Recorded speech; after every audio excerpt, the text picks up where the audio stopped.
स्वागत है आपका आपके अपने YouTube चैनल RWM न्यूज पर, जहां आपको मिलती है देश और दुनिया की सबसे बड़ी और सबसे तेज खबरें।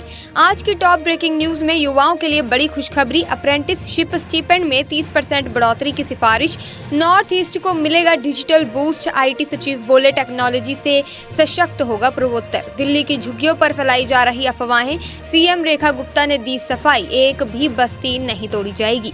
सभी खबरों की सीख जानकारी आपको मिलेगी आज के जबरदस्त न्यूज बुलेटिन में, तो चैनल को सब्सक्राइब कर लीजिए और देखते रहिए RWM न्यूज।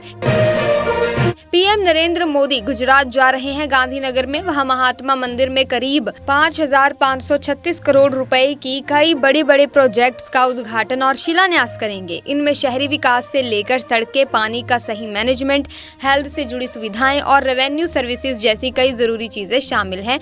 मतलब साफ है, गुजरात के इंफ्रास्ट्रक्चर और लोगों की जिंदगी को बेहतर बनाने पर जोर है। साथ ही एक अच्छी खबर है युवाओं के लिए, केंद्रीय शिक्षुता परिषद यानी कि CAC ने जो स्कीमें चल रही हैं, जैसे कि NAPS और NATS, उनमें मिलने वाली स्टाइपेंड बढ़ाने की सिफारिश की है। अब जो भी यंग लोग ट्रेनिंग या अप्रेंटिसशिप कर रहे हैं, उन्हें पहले से 30% ज्यादा स्कॉलरशिप मिल सकती है। ये फैसला नई दिल्ली में हुई मीटिंग में लिया गया है, जिसकी अध्यक्षता खुद skill development minister Jayant Chaudhary ने की थी। इसी के साथ इलेक्ट्रॉनिक्स और IT मंत्रालय के सचिव S कृष्णन ने एक जबरदस्त बात कही है। उन्होंने कहा कि टेक्नोलॉजी और डिजिटल चीजों के जरिए नॉर्थ ईस्ट इंडिया को और मजबूत बनाया जाएगा। उन्होंने नागालैंड के कोहिमा में जो NIELIT यानी national institute of electronics and IT है, वहां इनोवेशन नॉर्थ ईस्ट वीक शुरू हुआ है, उसी का उद्घाटन वर्चुअली किया और वहीं पर यह बात कही। मतलब सरकार अब नॉर्थ ईस्ट की तरफ भी टेक्नोलॉजी और डिजिटल इंडिया का फोकस बढ़ा रही है, ताकि वहाँ के लोग भी टेक्नोलॉजी के फायदों से जुड़ सकें। वहीं अभी एक अपडेट आया है दोस्तों, चुनाव आयोग ने तमिलनाडु और असम में राज्यसभा की कुछ सीटों के लिए चुनाव की तारीखें तय कर दी है। तमिलनाडु में 6 और असम में 2 सीटों के लिए वोटिंग होगी। इसकी ऑफिशियल अनाउंसमेंट 2 जून को होगी और वोटिंग 19 जून को है। उसी दिन काउंटिंग भी हो जाएगी। असल में ये बात ये है कि राज्यसभा के 8 मेंबर्स का टर्म अब जून-जुलाई में खत्म हो रहा है, तो अब उनकी जगह नए लोग चुने जाएंगे। साथ ही दिल्ली की झुग्गियों को लेकर बहुत सारी अफवाहें फैल रही हैं सोशल मीडिया पर। लोग डेमोलिशन लिस्ट शेयर कर रहे हैं, जैसे कि अब सब कुछ तोड़ दिया जाएगा। लेकिन अभी CM रेखा गुप्ता ने खुद साफ कर दिया है कि किसी भी झुग्गी या बस्ती को तोड़ा नहीं जाएगा। उल्टा सरकार ने उनके सुधार और विकास के लिए 700 करोड़ रुपए का बजट भी रखा है, तो डरने या घबराने की कोई बात नहीं है। इसी के साथ आपने अक्सर हॉलीवुड फिल्मों में देखा होगा कि कैसे रोबोट या आर्टिफिशियल इंटेलिजेंस इंसानों के नियंत्रण से बाहर हो जाते हैं और उनकी बात मानने से इनकार कर देते हैं। अब एक ऐसा ही मामला वास्तविक जीवन में सामने आया है, जहां एक AI सिस्टम को जब शट डाउन करने की कोशिश की गई, तो उसने इंसानों के निर्देश को मानने से ही इनकार कर दिया।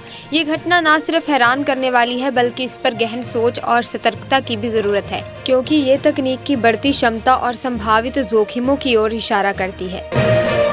साथ ही झारखंड में जो लोग समय पर बिजली का बिल नहीं भर रहे हैं, अब उन पर सख्त कार्रवाई होने वाली है। झारखंड बिजली वितरण निगम ने साफ कह दिया है कि जिन लोगों का 10,000 रुपए से ज्यादा बकाया है, उनका कनेक्शन कभी भी काटा जा सकता है। शहर में ऐसे करीब 36,000 लोग हैं जो बिल नहीं भर पा रहे हैं, तो अगर किसी का बिल बकाया है तो जल्द से जल्द भर दो, वरना लाइट कटने में देर नहीं लगेगी।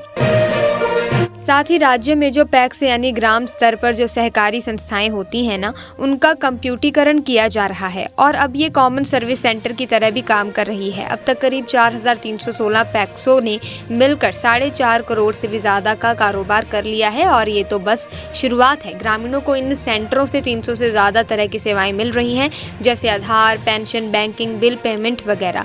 और अब सहकारिता विभाग ने एक रिपोर्ट भी जारी की है, जिसमें बताया गया है कि पहले फेज में 4,477 पैक्स पूरी तरह से कंप्यूटरीकृत हो चुके हैं। वहीं तुर्की की एक कंपनी जो हमारे शहर में मेट्रो स्टेशन बना रही थी, उसने कुछ ऐसा किया जिससे ठेकेदारों में बवाल मच गया। हुआ ये कि इस कंपनी ने 40 से ज्यादा भारतीय ठेकेदारों को करीब 55 करोड़ रुपए का पेमेंट देना था, लेकिन पैसे रोक लिए। अब जब ठेकेदारों ने विरोध किया तो कंपनी के लोग चुपचाप ऑफिस में ताला लगाकर गायब हो गए। अब ठेकेदार लोग ACM के पास पहुंच गए हैं और जिलाधिकारी को शिकायत दी है कि कुछ करो, नहीं तो बहुत नुकसान हो जाएगा। वहीं सुबह सुबह एकदम फिल्मी सीन हो गया गांव में। सुबह करीब 7:30 बजे सेना के 2 हेलीकॉप्टरों को इमरजेंसी में लैंडिंग करनी पड़ी और वो लैंडिंग किसी एयरपोर्ट पर नहीं बल्कि तरन तारण के एक गांव डोटिया के खेल मैदान में हुई। करीब 20 मिनट तक दोनों हेलीकॉप्टर वहीं रुके रहे। गाँव वालों को जब पता चला तो सब मैदान की ओर दौड़ पड़े। बच्चों से लेकर बूढ़ों तक सब हेलीकॉप्टर देखने पहुँच गए। फिर थोड़ी देर बाद हेलीकॉप्टर वापस उड़ गए। साथ ही किसान संगठन के नेता कल कटरेट पहुंचे थे जिले के डीएम से मिलने। बात ये थी कि वो लोग सर्कल रेट बढ़ाने की मांग कर रहे थे। किसानों का कहना है कि पिछले 11 साल से जमीन के सर्कल रेट में कोई बढ़ोतरी हुई ही नहीं है। अब इतने साल हो गए हैं और रेट वही के वही, जबकि जमीन की असली कीमत तो बहुत ऊपर जा चुकी है। तो किसानों को लगता है कि इससे उन्हें नुकसान हो रहा है, इसलिए उन्होंने सीधे प्रशासन से जाकर कहा कि अब सर्कल रेट में बढ़ोतरी होनी चाहिए। वहीं पहलगाम की हालत बहुत खराब हो गई है। पिछले महीने जो आतंकवादी हमला हुआ था उसके बाद से वहां एकदम सन्नाटा सा छा गया है। जहां पहले टूरिस्ट की भीड़ रहती थी, अब वो वादी ही वीरान और डरावनी लगने लगी है। अब इस सिचुएशन को ठीक करने के लिए सरकार एक बड़ा फैसला लेने जा रही है। जम्मू कश्मीर के सीएम उमर अब्दुल्ला खुद वहां जा रहे हैं और मंगलवार को पहलगाम में एक स्पेशल कैबिनेट मीटिंग रखने वाले हैं। इसी के साथ आपको बता दें कि उत्तराखंड से एक फैमिली पंचकुला आई थी और उन्होंने जहर खाकर खुदकुशी कर ली। पूरे 7 लोग थे, पति पत्नी, उनके 3 बच्चे और घर के बुजुर्ग भी। सबके शव एक कार में मिले हैं जो देहरादून नंबर की थी। अब तक जो पता चला है उसके मुताबिक वो लोग काफी कर्ज में डूबे हुए थे और शायद उसी टेंशन में ये कदम उठाया। मरने वालों में से 2 की पहचान प्रवीण मित्तल, उनके पापा देशराज मित्तल के तौर पर हुई है। पुलिस ने केस दर्ज कर लिया है और अब जांच चल रही है। ट्रंप साहब ने पहले भी कहा था दोस्तों कि वो इंडिया और पाकिस्तान के बीच में किसी तरह का समझौता करवाना चाहते हैं, मतलब जैसे कि वो कोई बीच बचाव कर रहे हों। लेकिन भारत ने साफ साफ कई बार कह दिया है कि ये हमारा मामला है, हम खुद सुलझा लेंगे, किसी को बीच में आने की जरूरत नहीं है। अब जर्मनी में जब विदेश मंत्री एस जयशंकर गए हुए थे तो वहां भी किसी रिपोर्टर ने फिर से वही पुराना सवाल दोहरा दिया ट्रंप वाले दावे को लेकर। लेकिन जयशंकर ने इतनी जबरदस्त और ठोस बात कही कि रिपोर्टर की बोलती ही बंद हो गई। वहीं रामनाथ कोविंद जी ने कहा कि 1 नेशन 1 इलेक्शन कोई छोटा बदलाव नहीं है। इससे देश की इकोनॉमी और सिस्टम दोनों तेजी से काम करेंगे और भारत जल्दी दुनिया की तीसरी सबसे बड़ी ताकत बन सकता है। ये कदम देश की राजनीति को भी और मजबूत बनाएगा। वहीं जनजातीय मामलों के मंत्री जुआल ओराम ने बताया कि सरकार जनजातीय समुदायों के विकास के लिए लगातार काम कर रही है। उन्होंने कहा कि पिछले 10 साल में उनकी हालत सुधारने के लिए कई बड़ी पहलें की गई हैं। मीडिया से बात करते हुए उन्होंने बताया कि सरकार खासकर 18 राज्यों और एक केंद्र शासित प्रदेश में मौजूद 75 सबसे कमजोर जनजातीय समूहों यानी PVTG के बेहतर विकास पर ध्यान दे रही है। साथ ही बता दें कि मौसम विभाग ने बताया है कि आज तटीय इलाकों और दक्षिण में कर्नाटक के अंदरूनी हिस्से, कोंकण, गोवा और मध्य महाराष्ट्र में कहीं कहीं बहुत तेज बारिश हो सकती है। इसके साथ ही छत्तीसगढ़, केरल, पश्चिम बंगाल के कुछ हिस्से, मराठवाड़ा, तमिलनाडु, पुडुचेरी, अंडमान निकोबार और ओडिशा जैसे राज्यों में भी अगले 2-3 दिन तक भारी बारिश की संभावना बनी हुई है। तो लोग अपने आप को इस मौसम के लिए तैयार रखें। साथ ही राष्ट्रपति द्रौपदी मुर्मू ने राष्ट्रपति भवन के सांस्कृतिक केंद्र में नए मुख्य न्यायाधीश न्यायमूर्ति भूषण रामकृष्ण गवई का स्वागत करते हुए रात्रि भोज रखा। इस मौके पर उपराष्ट्रपति जगदीप धनखड़, लोकसभा स्पीकर ओम बिरला, रक्षा मंत्री राजनाथ सिंह, विदेश मंत्री एस जयशंकर, विधि मंत्री अर्जुन राम मेघवाल और कई अन्य बड़े लोग भी मौजूद थे। साथ ही हरियाणा सरकार ने कुछ नए सूचना आयुक्तों की नियुक्ति की है, लेकिन अब इसको पंजाब हरियाणा हाईकोर्ट में चैलेंज कर दिया गया है। कोर्ट ने इस पर सुनवाई के लिए 28 मई की तारीख रखी है। सरकार ने TVSN प्रसाद को चीफ इन्फॉर्मेशन कमिश्नर बनाया है और अमरजीत सिंह, नीता खेड़ा, करमवीर सैनी और संजय मदान को सूचना आयुक्त नियुक्त किया है। वहीं PM सूर्य घर फ्री बिजली वाली योजना से लोगों को काफी राहत मिली है। अब यूपी में नेडा को इसका प्रचार करने और पावर कॉर्पोरेशन को सोलर रूफटॉप लगवाने की जिम्मेदारी दी गई है। हमारे इलाके में तो 97 घरों में सोलर पैनल लग भी चुके हैं। अब इन लोगों को हर महीने का भारी बिजली बिल झेलना नहीं पड़ रहा। बढ़िया स्कीम है सच में। साथ ही अब तो ट्रेन में चोरी रोकना पुलिस के बस की बात नहीं लग रही। चोर सबसे ज्यादा महिलाओं के बैग और पर्स टारगेट कर रहे हैं। पुलिस भी बस देखने भर को रह गई है। इन पर किसी का डर ही नहीं बचा और पुलिस वाले तो ट्रेन में ये पता लगाने में ही फंसे रहते हैं कि कौन सा मामला किस थाने का है। जनरल स्लीपर छोड़ो, अब तो AC कोच में भी चोरी हो रही है। साथ ही हमारे विदेश सचिव विक्रम मिस्री 3 दिन के लिए अमेरिका जा रहे हैं। ये दौरा पीएम मोदी की फरवरी वाली अमेरिका यात्रा के बाद हो रहा है। इस बार मिस्री वॉशिंगटन में वहां के बड़े बड़े अधिकारियों से मुलाकात करेंगे। बता दें कि किंग चार्ल्स III सोमवार को ओटावा कनाडा पहुंच गए। अब टाइमिंग देखो, जब ट्रंप बार बार बोल रहे हैं कि कनाडा को अमेरिका में मिला दो, तभी कनाडा के पीएम मार्क कार्नी ने चालाकी से चाल चली किंग चार्ल्स को संसद के नए नेशन में थ्रोन स्पीच देने बुला लिया। एक तरफ से ट्रंप को सीधा जवाब दे दिया गया। वहीं मोदी जी ने भुज में पाकिस्तान को लेकर काफी बड़ा बयान दिया। बोले कि इंडिया तो टूरिज्म से लोगों को जोड़ता है, लेकिन पाकिस्तान टेररिज्म को टूरिज्म बना के पेश कर रहा है। उन्होंने ये भी कहा कि पाकिस्तान अपने मतलब के लिए वहां के यंगस्टर्स का फ्यूचर बर्बाद कर रहा है। सीधा सीधा वार कर दिया इस बार। साथ ही इजराइल ने गाजा में हमले रोकने और कुछ बंधकों को छोड़ने का जो नया प्लान बनाया था उसे ठुकरा दिया है। अमेरिकन लोग बीच में पड़े थे और उन्होंने एक प्रपोजल दिया था जिसमें 10 बंधकों की रिहाई, गाजा में मदद भेजना और 70 दिन की सीज फायर शामिल था। यहाँ तक कि आगे चलकर परमानेंट सीज फायर की बात भी हो रही थी, लेकिन इजराइल ने साफ मना कर दिया। साथ ही अब सरकार ने नकली या घटिया दवाएं बेचने वालों पर लगाम लगाने की ठान ली है। इसके लिए अब पड़ोसी जिलों के दवा इंस्पेक्टर्स को भेजा जाएगा ताकि वो दवाओं की जांच करें और सैंपल लें। यानी अब किसी एक जगह के लोकल अफसरों पर डिपेंड नहीं रहेगा, बाहर के अफसर आकर चेक करेंगे ताकि गड़बड़ी पकड़ में आ सके। केरल के तट पर एक लाइबेरिया का जहाज डूब गया और अब उसके कंटेनर बहते हुए किनारे पर आ रहे हैं। अभी तक 9 कंटेनर मिल चुके हैं कोलम और अलपुझा के तटों पर। अच्छी बात यह है कि इनमें कैल्शियम कार्बाइड वाला कोई कंटेनर नहीं है, लेकिन जहाज से जो तेल रिस रहा है उसकी वजह से खतरा बढ़ रहा है, इसलिए प्रशासन ने हाई अलर्ट जारी कर दिया है। इसी के साथ अब वृंदावन के श्री बांके बिहारी जी मंदिर का सारा मैनेजमेंट श्री बांके बिहारी जी मंदिर ट्रस्ट देखेगा। इसमें 11 ट्रस्टी होंगे और 7 लोग पदेन मेंबर रहेंगे। खास बात यह है कि सारे मेंबर सनातन धर्म को मानने वाले होंगे, चाहे वो सरकारी हो या प्राइवेट। इसको लेकर सोमवार को गवर्नर की तरफ से एक ऑर्डिनेंस भी आ गया है। अब मंदिर का कामकाज और भी ज्यादा सिस्टमैटिक हो जाएगा। अब सरकार ने एक बड़ा फायदा वापस दे दिया है उन कंपनियों को जो एक्सपोर्ट करती हैं, जैसे कि SEZ, EOU और जो एडवांस ऑथराइजेशन लेकर काम करती हैं। ये जो RODTEP स्कीम है ना, इसके तहत अब फिर से टैक्स और ड्यूटी में छूट मिलेगी। ये नया नियम 1 जून 2025 से लागू होगा और जो भी इसके तहत आएंगे उन्हें काफी राहत मिलेगी। वाणिज्य मंत्रालय ने खुद इसकी पुष्टि की है।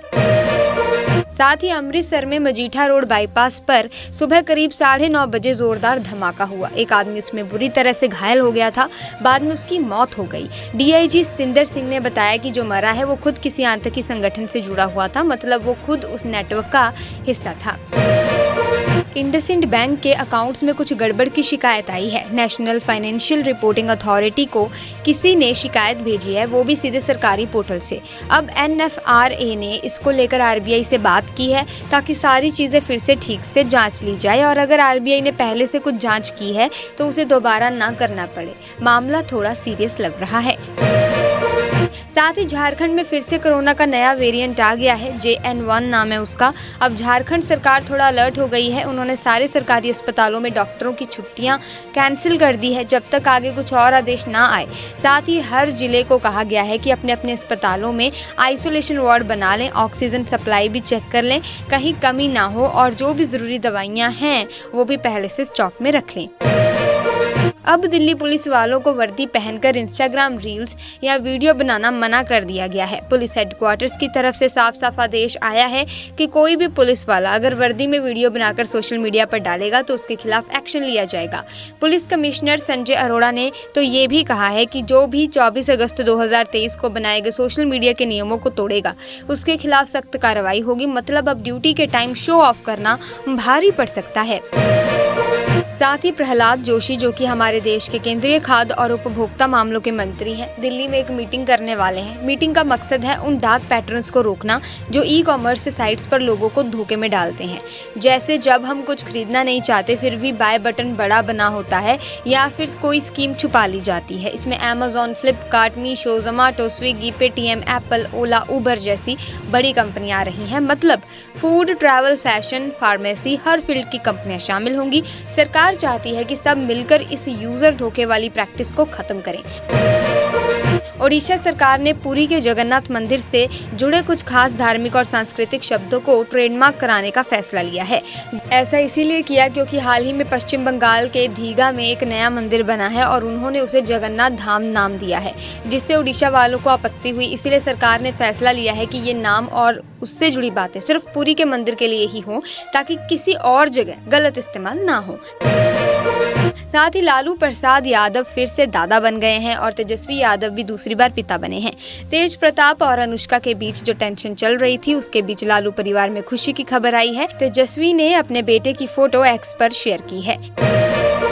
दिल्ली पुलिस ने महिलाओं की सुरक्षा और सशक्तिकरण के लिए एक अच्छा कदम उठाया है। आज से एक मुफ्त सेल्फ डिफेंस शिविर शुरू हुआ है जो 10 जून तक चलेगा। इसमें जो भी महिलाएं आएंगी उन्हें खुद की सुरक्षा के लिए जरूरी तकनीकें सिखाई जाएंगी। साथ ही मुंबई में मॉनसून इस बार 16 दिन जल्दी आ गया और मई महीने में इतनी बारिश हुई कि 107 साल पुराना रिकॉर्ड टूट गया। इतनी भारी बारिश की वजह से मिडल रेलवे की लोकल ट्रेनें रुक रुक कर चली और कई जगह सड़कें जलमग्न हो गईं, जिससे लोग फंसे रहे। वर्ली में नया भूमिगत मेट्रो स्टेशन भी पानी में डूब गया, जिसकी वजह से एक्वा लाइन की मेट्रो सेवा बंद करनी पड़ी। साथ ही भाखड़ा डैम के पानी को लेकर पंजाब और हरियाणा में जो झगड़ा चल रहा है वो अब सुप्रीम कोर्ट तक पहुंच गया। अब लगातार 3 दिन तक कोर्ट में सुनवाई हुई। दोनों राज्यों ने अपनी अपनी बात रखी और अब जजों ने फैसला सुरक्षित रख लिया है। मतलब अब कोर्ट कभी भी इस पर अपना आखिरी फैसला सुना सकती है। अब देखते हैं कि पानी का ये झगड़ा कैसे सुलझता है। जियो ने गेमिंग के लिए 5 नए प्रीपेड प्लान्स निकाल दिए हैं और सबसे मजेदार बात पता है क्या है? इनमें जियो गेम्स क्लाउड का फ्री एक्सेस भी मिलेगा। अब ये जियो गेम्स क्लाउड बेसिकली जियो की अपनी क्लाउड गेमिंग सर्विस है, जिससे बिना गेम डाउनलोड किए सीधा पीसी, मोबाइल या सेट टॉप बॉक्स पर प्रीमियम गेम्स खेल सकता है। वैसे तो क्लाउड गेमिंग कोई नई चीज नहीं है, लेकिन जियो अब अपने 5G और फाइबर नेटवर्क को फुल स्पीड में फैला रहा है ताकि इंडिया में गेमिंग की दुनिया में भी अपनी एक अलग पकड़ बन सके। वहीं तेज प्रताप यादव की एक्स वाइफ ऐश्वर्या राय ने अब पहली बार खुलकर बोला है पूरे लालू परिवार वाले झगड़े पर। उसने कहा है कि तेज प्रताप को पार्टी और फैमिली से बाहर निकालने वाली जो खबरें चल रही हैं वो सब एक पॉलिटिकल ड्रामा है। ऐश्वर्या का कहना है कि ये सब फैमिली प्लानिंग थी। तेज प्रताप अकेले नहीं, पूरा लालू परिवार इसमें शामिल था। उसने तो ये तक बोल दिया कि शादी के बाद उसे बहुत परेशान किया गया और ये सब लालू यादव को पहले से पता था, फिर भी उन्होंने ये शादी करवाई। इसी के साथ आज की वीडियो में बस इतना ही। वीडियो अगर इन्फॉर्मेटिव लगी हो तो इस वीडियो को लाइक करें, शेयर करें, चैनल को सब्सक्राइब करके बेल आइकन को प्रेस कीजिए ताकि नए वीडियोस की अपडेट आपको मिलती रहे। मिलेंगे जल्दी, तब तक के लिए थैंक्स फॉर वॉचिंग।